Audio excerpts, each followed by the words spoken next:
We're demonetized now. Yeah, that's it. We're going to give him a couple, just a double tap, just to make sure. So let's go to the newsroom. Stop the music. It's time for news. All the news you'd ever want to know about drones. Let's turn over to the newsroom and find out what's going on, ladies and gentlemen. Jeff says, what's happening? Got some good stuff for you this week, sir. As always, been digging in around the internet, found some good stuff to start with. So we'll begin with the Monterey County Sheriff's Office released a drone video of a foot pursuit that ended with the arrest of an armed man near Big Sur. He apparently robbed or was attempting to rob a lighthouse nearby with a rifle. The police officers got there late. They didn't know what direction he'd gone, so they put the drone up and used it to find him. When he saw the drone, he knew that he was pretty much caught at that point, so he ditched the rifle. And what was nice about this video was that the police department was able to use the video not only to direct the officers to where the suspect was, but to also do it in a way that was safe. Because if you look at where he's at, there's not a lot of cover or protection there. Those officers would have been exposed if he still had that rifle. And thank goodness that criminals are stupid, right? Hey, I just robbed a place by gunpoint. Here's what I'm going to do. I'm going to head to a cliff. That's smart. Idiots. Wow. So the next one is an article, or I guess a story about a security system. Sunflower Labs has developed a drone surveillance system for your house. Okay. Alrighty. And? Okay, so this particular system has, I guess, a pod in the backyard that the drone sits in, stays charged. And whenever it detects or you want to be able to see who's outside your house, you can enable the system, and it will basically take off and show you who's out there. Cool. Oh, really? That's cool. Huh. Now, can you program this to detect bad software? You know what? Hold on a second. I need to stop. I need to just take a break. You know what I need? I know it's early, but I need some Raz. I need some razzmatazz. Let's just go ahead and get lost in the Raz. This is for me as much as it is for you, because, dear baby Jesus, I'm upset. Did we go underwater? No, what we're doing is we're being enveloped by the razzmatazz. Chris, have you ever been inside the razzmatazz before? Just with you, buddy. Just with you. Isn't it wonderful? It feels like I'm back in the womb. Yeah, and now you can take it home with you, because I've got fantastic Razzmatazz t-shirts available right now. Just go here and go ahead and look for these, and you get one of these, and then you can be razzed anytime you want. Available right now in various sizes, from small to biggin. All right, now back to you. All right, I feel better. All right. I feel so much better, man. Okay, so next to the news, OSHA, who goes out and does workplace inspections to make sure that everybody's being safe, has issued a memo formalizing its use of drones for inspection activities. So they will be incorporating the use of drones at employers' locations to be able to inspect the whole area and detect whether or not there's anything that is nefarious or that needs to be reported on. So this is yet another new and exciting way of using drones. Very good. Positive drone use is all right with me. Always welcome. All right. And so, Chris, you guys follow the football games, the college football games? People around me do. Well, the NCAA has implemented the use of the Black Sage counter UAS detection. Is it a laser beam? Does it shoot laser? So the first use of it was at the football games in Boise, Idaho this past season. And the system doesn't necessarily shoot down the drones as much as it is detects their location, where they're coming from, and helps, I guess, identify to the police department and other security services there where it's at, and you know, it reaches out like a 3-mile radius. Okay. Wow. I was hoping it would shoot lasers. Apparently, it does have the ability later on to have lasers deployed to deny image capture in sensitive sites. Okay. Interesting. Because I've seen the ones that they'll shoot up there and it'll make the drone land. Yeah. I mean, if they can do that, if they can even disable the video, why can't they just have it engaged, like return to home? That to me, the one that you're talking about like overwhelms all of the signals, Yeah. and it causes it to think that it's far enough away where it needs to land right away. So. Yeah, the one that looks like a big giant huge Buck Rogers laser gun. That's the one that actually disrupts the drone and will send it home. And you have to wonder. You have to wonder about these things. If these things will ruin your drone, are they then responsible to fix it? I guess not. If you're trespassing, then they're not. Yeah. That's what you get.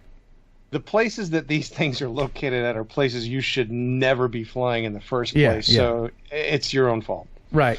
Don't expect to get your drone back without a few laser holes.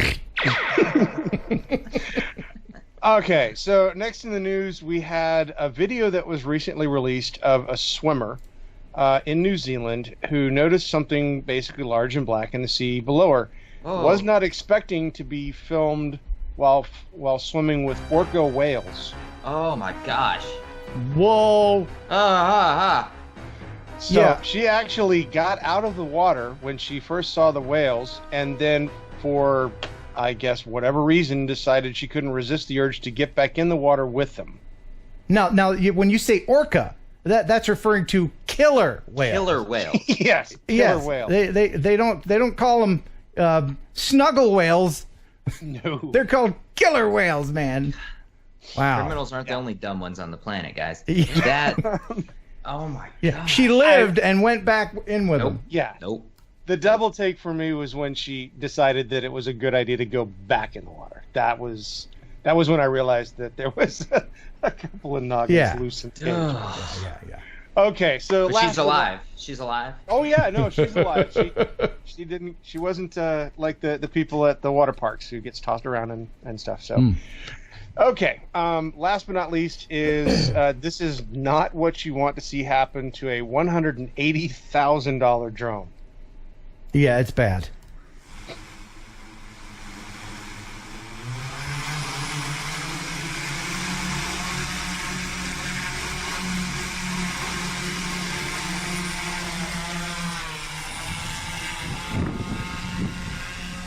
And down. At least it landed in the snow. So this This is a drone prototype known as the Aero Taxi. The ugliest drone I've ever seen. It's pretty ugly. Now that's not pilot error. That's design error, right? Yeah, it's tail heavy. It's definitely got some kinks in the design. Hey, speaking of tail heavy, my ex-girlfriend called me the other day. Come on. Hey. All right. Wait, gun. All right. So that's what I got for you in the news for right now. As of course, always, guys, go out to the wiki site, check out the stuff that doesn't make the cut. There is some good stuff out there that's worth watching. So apparently Jeff wasn't in rehearsal. We got one more video. Oh yeah, I forgot. He's got a surprise for us. But He wouldn't it's even not. I tell mean, me it's what it is. no. It's not a huge secret, and it's an old video, but it's something I want people's opinion on. Please chat about this. You know that an airplane is a very dangerous place to be, and this video is offering a solution. Seems logical. Maybe you can tell me what you think about this awesome safety system. Oh yes. Have you seen capsule this? Planes. Yes, Yeah. I have. Yeah. So what it does is it's got the compartment that's the capsule that comes apart from the plane in the event of an emergency. It'll float down to Earth. Float. Yes. Yeah. I mean, it's got, parachutes and stuff.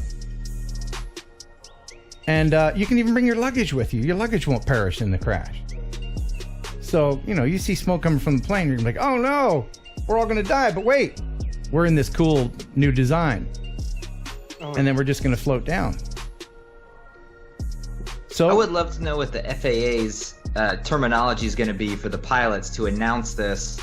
Hey guys. Yeah. Put your head between your legs. Right. Kiss the ground goodbye. Yeah. If you look out your right window, you'll notice the rest of the plane that we used to be in. So I know a lot of you would have liked to have seen the Grand Canyon much closer. Well, we're about to.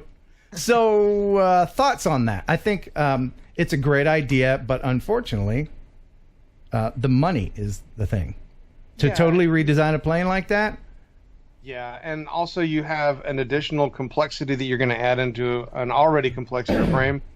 Not to mention the fact the additional inspections that particular maintenance that system would require. Yeah, that's you can't do additional inspections and all that. That's not worth saving lives.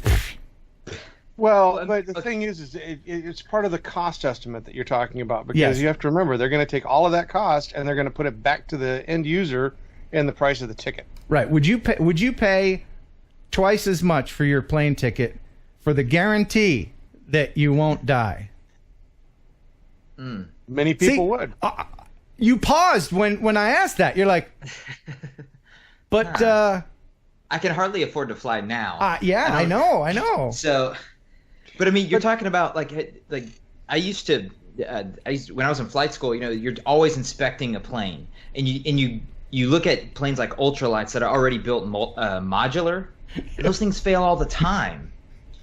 Now you're adding 80 people? Yeah, that's true. 200 people. I'm laughing. Making it modular. Rome Jones says, "I hope you're not in the bathroom when they eject you." Can you imagine? You're in there like, what is going on? Does the bathroom come with? Or I guess it wouldn't, would it? Yeah, well, it's usually at the back of the plane. Right? No, they wouldn't, because all that the piping and everything. You would have to. They would. Well, this is your pilot. The other thing to consider. We are going to be ejecting you in a minute. If you happen to be in the bathroom, go ahead and stop joining the Mile High Club or whatever it is you're doing in there. Get back to your seat. Otherwise, you're going down with the fuselage. Well, the one thing that you got to take into consideration, you want to add to this as well, is that even though this system is designed to rescue and save people and make the travel safer, airline travel is still, above all other forms of travel, one of the safest methods. True, when you compare it to auto accidents, yeah. Still, no, even when I fly, I'm looking around like, okay, what do I do in case? I'm looking up. All right, I can grab the first class curtain and use it as a parachute. I'm thinking all kinds of stuff. Right? Yeah. Oh, yeah. So anyway, Dad said he would pay twice as much to eject someone else. Excellent, Gary. Very good. Well, Jeff, thank you so much for the news. Is there anything else you'd like to say before we go? Well, I wanted to share with Chris. Obviously, we're still working on his drone, is that my boy? We've made a lot of headway on it. The new body, everything. Unfortunately, Saturday we put power to the drone, and the main logic board down here on the bottom with the vision sensor, there was damage from the crash that we would not have ever seen. It was underneath shielding. That board cooked off. So we're working on finding a replacement for that board, which is about $170. And when you say we, you mean you. You mean you. Yeah, that would be me. It's not like you and your team are on this. It's just Jeff. Yeah. Me, myself, and I, all three of us. Shut up. Leave me alone. Okay. That board there, once I replace that, I'm pretty certain everything else in the drone is 100%. I'm blown away you've gotten as far as you have. I mean, I haven't seen that drone in months, and the last time I saw it, it was sort of dangling in pieces. He's really good at resurrecting drones. Oh, I got the old pieces still, so So I keep all that old stuff. So you're going to work on Inspire 2 next? I would love to work on an Inspire 1 or 2. I don't care which one. I would love to rebuild one of those. The mechanics behind that is just phenomenal. Cool. Now, I was going to let you go, but there's something I want to talk about very briefly, if you'll stick around for just a moment. I will stick around for just a moment. Okay. So I received a heads up from a viewer that let me know that I was quoted on wetalkuav.com. You guys know that site, right? wetalkuav.com? Yes. Heard Now, of it. I was talking about the FAA's Buzzy the drone. Are you familiar with Buzzy the drone? Here he is. Here's Buzzy. When Buzzy goes out for a flight, the number one rule is keep Buzzy in sight. There are other tips for Buzzy and you, but top of the list is keep Buzzy in view. Learn about your new drone at faa.gov/UAS. Fly safe. That's cute, right? But really meant for cringe. It is cringe, and that's exactly what I said. Here's my quote. It says, Ken Heron, misspelled, an adult, had this to say on YouTube. Come on, FAA, we're not children. This is so very cringeworthy, right? I believe it is cringeworthy only because that was really geared towards the children, was it not? Yeah. And so... It's like Smokey the Bear. Right. We also got some people out there that really shouldn't be flying drones, and hopefully that will appreciate, sink into their noggin. So here's what the person who alerted me to this said. They said, I do have to say that I support these videos, and I think we all should. Yes, they are meant for kids, so I don't see them as cringeworthy. I'd rather have the FAA trying and maybe missing the mark in terms of tone than having them doing nothing. My 2 cents. Yes, I totally agree. I agree with that. Everybody knows that the FAA is a government agency, and they're kind of a little bit behind the times sometimes, a little bit out of touch. But here is my reply, and this is what I said. I said, that's great. Thanks for letting me know. By the way, having a silly mascot like Buzzy indicates that the FAA believes children will fly drones unsupervised. If Buzzy is meant for everyone and not just children, the character is pretty dismissive and does not address the very serious nature of responsible SUAS piloting and the dire consequences of doing it incorrectly. It would be like if the AMA, American Medical Association, created a character named Stabby to promote surgeons. I stand by my original cringy stance. And look at little Stabby down there. Hey, little Stabby. Hey, everybody. I'm Stabby the knife. I don't know. Oh, dude, that's just my thought. So what are people saying in the chat? I still think it's cringy. I agree. I agree, and it's very condescending. Well, is that first of all, do you know any children that even know what the FAA is? Not even a little bit. No. So I never hear, Daddy, when I'm done playing video games, can we go to the FAA website? Joni, Buzzy, whatever. Dad, can we log an FAA flight so I can take the drone out there? Yeah. So I'm glad that the FAA is working. They are overwhelmed. They are overwhelmed by all this drone stuff. And at Spin Up, we had a great speaker. I forget her name. She was right after me. Angie something. Angie, yes. And she was talking about how the FAA has budgeted $1 million to work on the Before You Fly app, which, as it is now, is not enough money. Hooks. But at least they're doing something about it. Well, they got Lance, which is a big success this year, so they have made some definite strides. And Michael Lawson says, you just made the FAA list, son. Yeah. I'm going to be on the no-fly list for sure. If we weren't on there already. Yeah. Awesome. Well, Jeff, thank you so much for all the news. You are most welcome, sir. And now... Thanks for stopping by. Now get out. And bye to you, sir. Okay.